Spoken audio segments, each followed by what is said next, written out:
Various reasons and its impact on farmers की इस महत्वपूर्ण चर्चा पर भाग लेने का अवसर प्रदान किया। माननीय सभापति महोदय, कृषि क्षेत्र में फसल की कटाई के पहले अनेक प्रकार के जोखिम होते हैं, जिसमें सबसे बड़ा जोखिम होता है जलवायु परिवर्तन और प्राकृतिक आपदाओं का। अत्यधिक बारिश हो जाना, ओलावृष्टि हो जाना, बाढ़ या सूखा।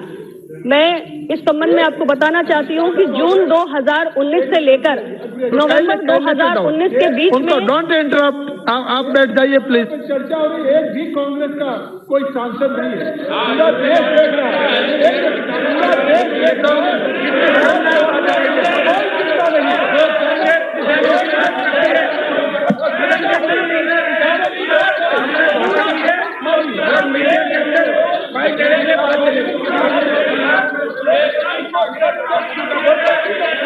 Please sit down.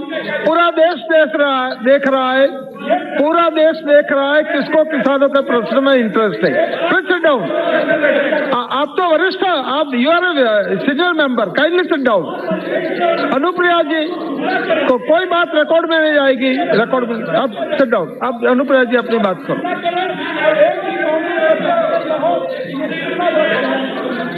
माननीय सभापति महोदय, आपको बहुत बहुत धन्यवाद। आपने crop loss, its various reason and its impact on farmers की इस महत्वपूर्ण चर्चा में मुझे भाग देने का अवसर प्रदान किया। कृषि क्षेत्र में फसल कटाई के पहले अनेक प्रकार के जोखिम होते हैं, जिसमें सबसे ज्यादा जिस जोखिम की हम बात करते हैं वो जलवायु परिवर्तन है और तमाम प्राकृतिक आपदाएं हैं। अत्यधिक बारिश, ओलावृष्टि, बाढ़ या सूखा। जून 2019 से नवंबर 2019 के बीच में उत्तर प्रदेश, जो मेरा अपना राज्य है, वहां पर बाढ़ और हाइड्रोमीटियोलॉजिकल हैजर्ड्स के कारण 8.8 लाख हेक्टेयर फसल क्षेत्र का नुकसान हुआ है। और पूरे देश में अगर मैं बात करूं तो 63.9 लाख हेक्टेयर फसल क्षेत्र क्षतिग्रस्त हुआ है। इसके अलावा अध्यक्ष महोदय, कीटों का हमला या वन्य जीवों का हमला और आवारा पशुओं द्वारा जो फसलों का नुकसान होता है। आवारा पशुओं द्वारा जब नुकसान होता है तो राज्य सरकारें उसका ख्याल रखती हैं, लेकिन अन्य जो कारण मैंने बताए उसका ध्यान रखने के लिए हमारी सरकार ने नए स्वरूप में प्रधानमंत्री फसल बीमा योजना को खरीफ मौसम 2016-17 से लागू किया है और इसके साथ ही पुनर्गठित मौसम आधारित फसल बीमा योजना भी शुरू की है। इस बीमा योजना के संबंध में मैं कुछ महत्वपूर्ण पहलुओं को माननीय मंत्री जी के संज्ञान में लाना चाहती हूं। सबसे पहले तो हमारे आर्थिक सर्वेक्षण 2017-18 में ये दर्शाया गया था कि अपनी फसलों का बीमा कराने वाले किसानों की संख्या बहुत कम है। मुख्य रूप से जो गेहूं और धान की खेती करते हैं, ऐसे किसान भी 5% से कम हैं जो फसलों का बीमा कराते हैं। और इसका एक प्रमुख कारण है कि या तो किसानों को फसल बीमा के बारे में जानकारी नहीं है, वो इस बात को नहीं समझते कि सरकार द्वारा ये सुविधा उपलब्ध कराई जा रही है। और इसलिए कृषि और किसान कल्याण मंत्रालय ने 2018 में स्कीम की ऑपरेशनल गाइडलाइंस को रिवाइज करते हुए इंश्योरेंस कंपनीज के लिए ये मैंडेटरी किया था कि हर मौसम में जो टोटल प्रीमियम उन्हें प्राप्त होता है उसका 0.5% वो पब्लिसिटी और अवेयरनेस के लिए खर्च करें।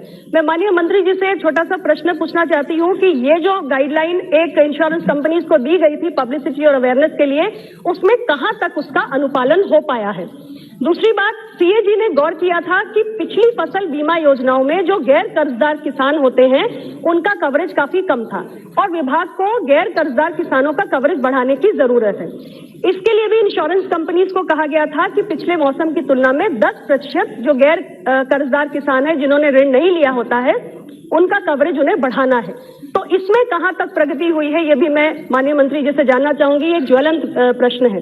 तीसरी बात, स्टैंडिंग कमेटी ऑन एग्रीकल्चर ने 2017 में गौर किया था कि राज्य सरकारें फसलों के नुकसान का जब आकलन करती हैं तो उसमें टेक्नोलॉजी एड्स को अडॉप्ट नहीं करती हैं, सैटेलाइट इमेजरी का भी उपयोग नहीं करती हैं।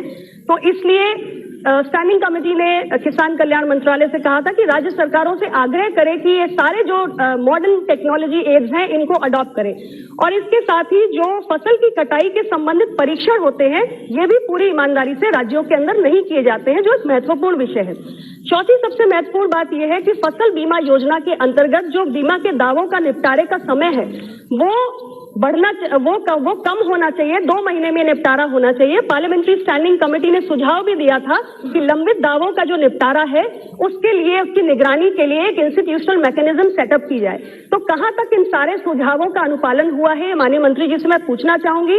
और मैं सरकार को बधाई देना चाहती हूं कि कृषि को समृद्धि की ओर ले जाने के लिए आपने किसानों की आय को 2022 तक दुगना करने के लिए 7 सूत्रीय एजेंडा तैयार किया है, जिसमें पर drop more crop, soil health card, भंडारण एवं कोल्ड स्टोरेज पर भारी निवेश, खाद्य प्रसंस्करण के लिए जरिए मूल्य संवर्धन, राष्ट्रीय कृषि बाजार की स्थापना, प्रधानमंत्री फसल बीमा योजना के साथ साथ कृषि के साथ साथ डेयरी, पशुपालन, मछली पालन, मुर्गी पालन, मधुमक्खी पालन इत्यादि को बढ़ावा देना, पीएम किसान योजना के तहत 2000 रुपए की आर्थिक मदद किसानों को देना और पीएम किसान मानधन योजना के तहत 60 साल की उम्र के बाद 3000 रुपए के एक पेंशन के लिए प्रावधान करना। सरकार ने ये सारे महत्वपूर्ण कदम उठाए हैं, लेकिन इसके साथ मैं एक महत्वपूर्ण कदम जिसके लिए सरकार से आग्रह करना चाहती हूं कि हमारे देश के अंदर सुई से लेकर हवाई जहाज बनाने वाले तक को ये अधिकार है कि अपने उत्पाद की कीमत स्वयं तय करे।